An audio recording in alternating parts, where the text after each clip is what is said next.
काफ़ी बच्चों ने ये क्वेश्चन पूछा है कि कुछ लोग तो पहली बार अटेम्प्ट करने जा रहे हैं अभी जून-जुलाई एग्ज़ाम।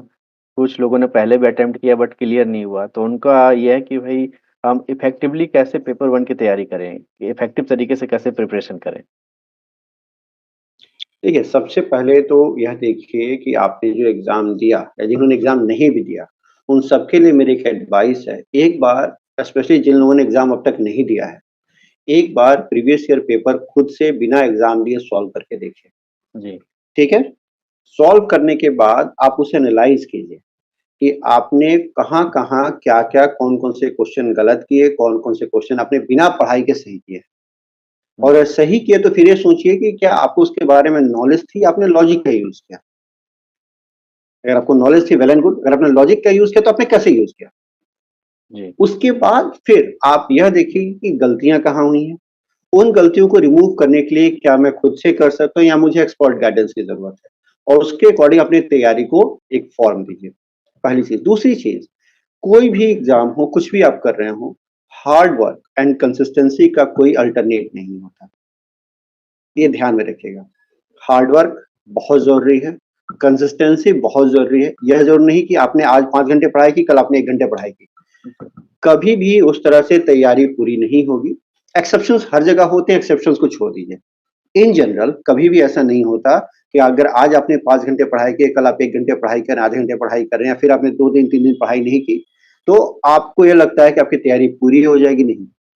जो आप आज 5 घंटे पढ़ाई कर रहे हैं, तो फिर अगले दिन आपको उसका रिवीजन करना ज़रूरी है। अगर आप रिवाइज़ नहीं करेंगे, तो आप कितना भी पढ़ लें, वो चीज़ें आप भूल जाते हैं। सो हमेशा एक रिवीजन का पैटर्न बनाइए अपने कि रिवीजन कैसे करना है। सिलेबस को इक्वल पार्ट्स में डिवाइड कीजिए। यह देखिए कि आपका स्ट्रॉन्ग पॉइंट कौन-सा है, आपका वीक पॉइंट कौन-सा है और फिर उसके अकॉर्डिंग हम प्लानिंग करते हैं कि हम किस तरह से बच्चों को टीच करेंगे या किस तरह से हम बच्चों को पढ़ाएँगे। हुँ, हुँ, जैसे अब जो बच्चे मेरे क्लास में आते हैं, मेरे ऑनलाइन क्लास में आते हैं या मैं कहीं ऑफलाइन पढ़ाता हूँ, वहाँ पे आते हैं, तो मेरा उन बच्चों से हमेशा ये कहना होता है कि एक बार पहले प्रीवियस ईयर पेपर सॉल्व करो, फिर एक बार हम लोग डिस्कस करते हैं। उसके अकॉर्डिंग हर बच्चे का एक सर्टेन प्लान होता है कि आप इस प्लान के अकॉर्डिंग इन-इन चीज़ों के ऊपर आपको फोकस करने की ज़रूरत है, आप यहाँ फोकस करो, इन चीज़ों के ऊपर फोकस ना करो। जी। और फिर उसके अकॉर्डिंग हम लोग आगे बढ़ते हैं। यही कारण है कि रिज़ल्ट जो है पेपर 1 का हमेशा बहुत अच्छा रहता है। तो पिछली सर बार भी कई सारे जेआरएफ अपने यहाँ से आए।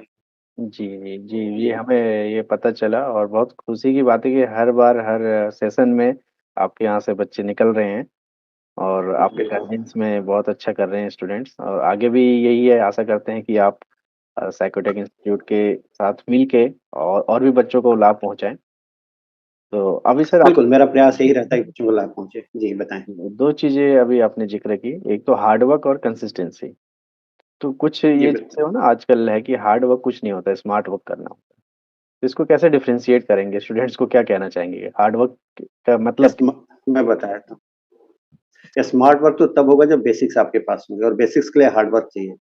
जी, आपको लॉजिक अप्लाई करना है, तो लॉजिक भी आप तभी अप्लाई करेंगे ना, जब आपको उसके बेसिक्स पता होंगे। जी, एक्चुअली मेन दिक्कत यही है कि जब से ऑनलाइन का पैटर्न आया है, यूट्यूब का पैटर्न आया है, तो वहाँ पे आपको लिमिटेड चीज़ें मिलती हैं। जब आप किताबों से पढ़ते हैं, जब क्लासरूम में पढ़ते हैं, वहाँ पे आपको जिस तरह से डिटेल में चीज़ें मिलती हैं, जिस तरह से आप टीचर के साथ कम्युनिकेट कर पाते हैं, बात कर पाते हैं, अपनी प्रॉब्लम को रिज़ॉल्व कर पाते हैं, वहाँ पे चीज़ें नहीं है। यूट्यूब का एक बहुत बड़ा फ्लॉ है कि वहाँ आपके पास टीचर के साथ कम्युनिकेट करने का साधन नहीं है।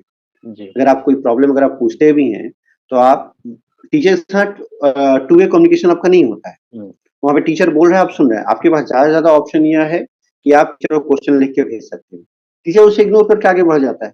अगर टीचर को नहीं पता है तो क्या करेगा? इग्नोर करके आगे बढ़ जाएगा और वहाँ पे जो मैक्सिमम जो नॉलेज मिलती है वो सुपरफिशियल आती है। हुँ। तो तो आपको लगता है कि नहीं भाई स्मार्ट वर्क बहुत अच्छा ऑप्शन है। ठीक है, तो स्मार्ट वर्क के चक्कर में स्मार्ट वर्क वही पर्सन कर पाता है जिसके पास बेसिक्स हैं, जिसने पहले हार्ड वर्क किया है, वही आगे स्मार्ट वर्क कर पाएगा। जी, तो अगर कहने आपको रूट पता ही नहीं है, तो आप शॉर्टकट कैसे बनाएँगे? बिल्कुल, बिल्कुल, बिल्कुल। रास्ता तो पता होगा तभी तो आप शॉर्टकट के रास्ते पे चलेंगे। बिल्कुल, तो यही कहने का चीज़ है। यही मतलब है कि पहले ज़्यादा से तलवार ज़्यादा चलाने आना जी, जी, मेरा बोलिए। एक छोटा-सा ये है कि अगर आपको तलवार चलाने आएगा, पहले तलवार चलाना पकड़ना सीखेंगे, चलाना सीखेंगे, तब तो आप अपनी इच्छा के अनुसार उसे जैसे चाहे यूज़ कर पाएँगे। बिल्कुल, चीज़ें तो आनी चाहिए, जी। ये चीज़ है। तो यही है कि ज़्यादा से ज़्यादा एक्सप्लोर करना चाहिए पहले कि ऐसा नहीं बिल्कुल। कि एक छोटी-सी वीडियो देख लिया, उसके ऊपर उन्होंने सोचा कि ये हमारा टॉपिक तैयार हो गया। तो एक्सप्लोर ज़्यादा से ज़्यादा ऐसा नहीं करें, होता ज़्यादा है। से ज़्यादा स्टडी मटेरियल को रेफ़र करें और उसको स्मार्टली पढ़ें। तो ये हो गया कि हार्ड वर्क आपका हो गया कि ज़्यादा से ज़्यादा एक्सप्लोर कर रहे हैं और स्मार्ट वर्क हो गया कि कौन से स्टडी मटेरियल से क्या पढ़ना है। तो ये स्मार्ट वर्क बिल्कुल, और हार्ड वर्क दोनों का और कंसिस्टेंसी बहुत ज़रूरी है कि लगातार आपको पढ़ना है और साथ में एक प्लानिंग के साथ स्ट्रैटेजिक प्लानिंग, ऐसा नहीं कि अपॉर्च्युनिटी के हिसाब से, अपॉर्च्युनिस्ट नहीं होना चाहिए, स्ट्रैटेजिस्ट बनिए।